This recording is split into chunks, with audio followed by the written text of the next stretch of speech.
Bonjour, aujourd'hui je vais te présenter une astuce de syntaxe pour C#. Nous allons partir avec un exemple tout simple. Le but est de voir cette fameuse syntaxe et non l'utilité de ma fameuse fonction, qui serait le déménagement d'une famille à une nouvelle adresse. Donc on va boucler sur nos membres de notre famille, nos utilisateurs, et on peut voir que nos utilisateurs, là, ils n'ont pas d'adresse comme ça, mais il y a sûrement une classe, on a une autre classe qui, lui, implémente cette interface et qui a l'adresse. Et dans un cas comme ça, classiquement, on casterait nos utilisateurs en user address. Si ça marche, on a un utilisateur qui n'est pas nul, et donc on va pouvoir setter l'adresse.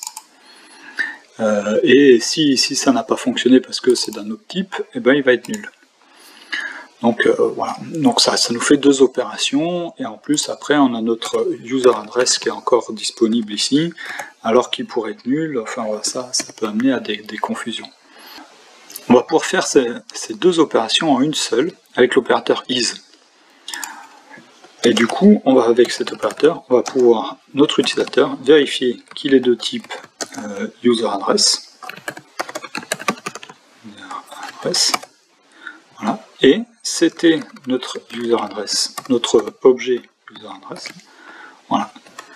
Et voilà. Et là, en une seule opération, on a fait la vérification et on a seté notre nouvelle variable. Et cette nouvelle variable, en plus, elle a une portée que à l'intérieur de if.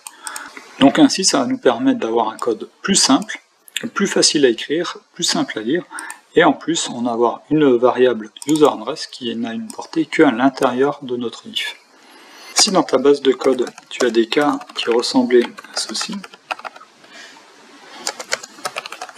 voilà, notre conversion avec as,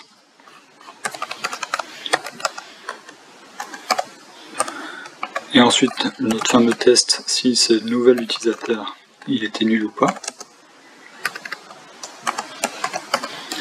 tu vas pouvoir les remplacer par cette syntaxe avec le is et directement le nom de ta nouvelle variable qui va être instanciée si le is est valide. Sinon ça ne sera pas instancié, tu ne passeras pas dans le is. Dis-moi si tu as réussi à l'utiliser cette semaine. À très bientôt.